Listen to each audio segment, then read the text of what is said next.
We looked at a lot of RVs, but good ones hard to find. A street medicine team contacted me about Wendell. Wendell's 80 years old out here homeless. And Wendell wanted a donated RV, but people aren't going to donate an RV. So I talked him into a GoFundMe campaign. What's so amazing is all of you helped Wendell raise a lot of money, which he bought an RV, but then he also bought an RV for the woman that lived in front of where he parked. She lived in a tent. She's also 65, out here homeless. Wendell. Yes. We're in your RV. Yes. How does it feel? It's home. I couldn't have a better home. No, it's a lot more than what I expected. Just unbelievable. And I'm so happy with it. I love this thing. So for people that don't know, you were looking for an RV. You're homeless. You're 80 years old, 81 now, and the street medicine team contacted me. You were hoping people would give you an RV, but I talked you into doing a GoFundMe, and then people gave enough money not only for you to buy this RV, you bought an RV for the woman in the tent in front of you. Yes. Tell me about that. Well, Carolyn is 65 years old, and she's got serious arthritis. She has a hard time walking or riding a bicycle, and she had helped me so much when I was sick, doing laundry and cooking and getting food, taking care of my cats. So I simply could not comprehend leaving Los Angeles and leaving her here in the tent. So we found her this nice motorhome with 23,000 miles and everything works. I put a new battery in it, new mattress, new refrigerator, but now I don't have to worry about her. And she's applied for disability, so when I leave her, she's going to be in good shape. It is awesome that you did that. We were just talking a moment ago that it's the right thing to do, but most people probably wouldn't do this. Well, I had to. Like I said, I grew up on a farm, and my dad hammered at me every day. Small farmers back then in the 40s and 50s could not have made it without neighbors. Yeah. And so he made sure that I understood that I always had to be available to help our neighbors and friends. Yeah. And your cats.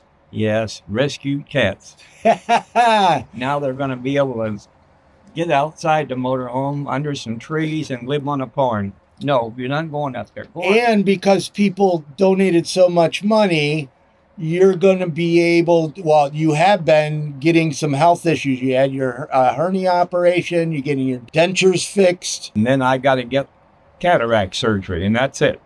And then you're headed out. Yes.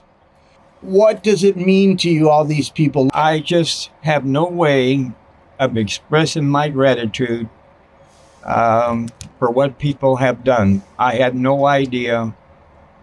I guess I've been listening to too much radio on politics and people, bad people.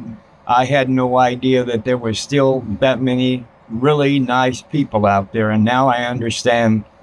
I'm paying attention to the news, and I'm forgetting about it. In America, there are still millions of wonderful people out there, and you people that help me are part of that group, and I'm so grateful. I have no way of really explaining in words how much this meant to me. You're saying that, and your cat's fine.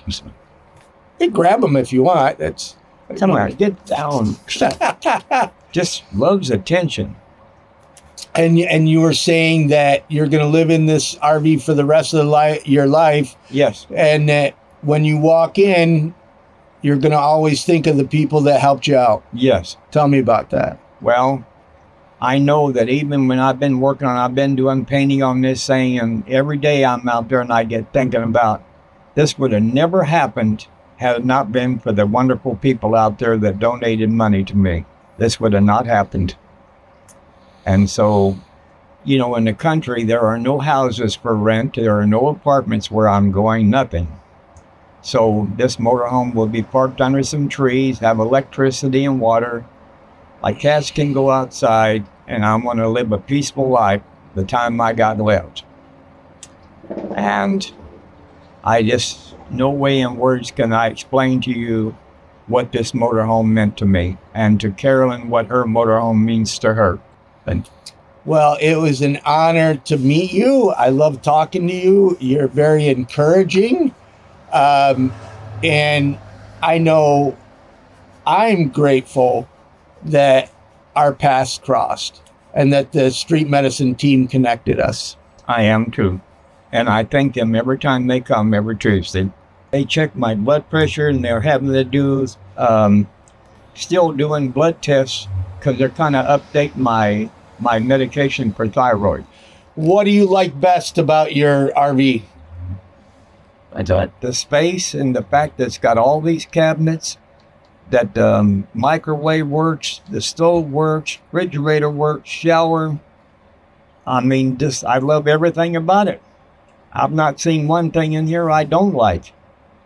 That's something when somebody does this thing for you, you need to take care of. Yeah. And what would you say to people watching, the people that helped you, about helping your neighbors? Well, you know what? I think a lot of this homeless thing could be, there are people that want out of homelessness, that don't do drugs, don't drink. And I would hope that people will find those people and give them some help and help get them off the street. I really do. Even the people that do drugs need to have a place.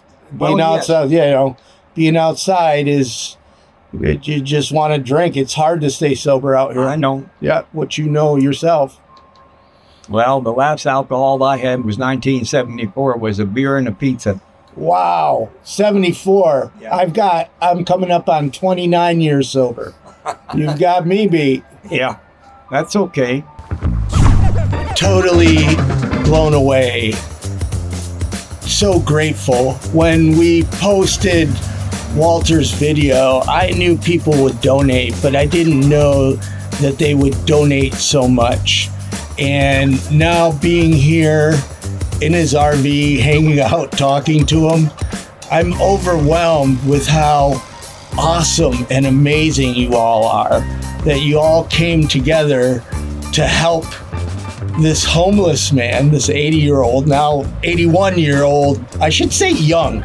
Wendell, you're definitely a young man.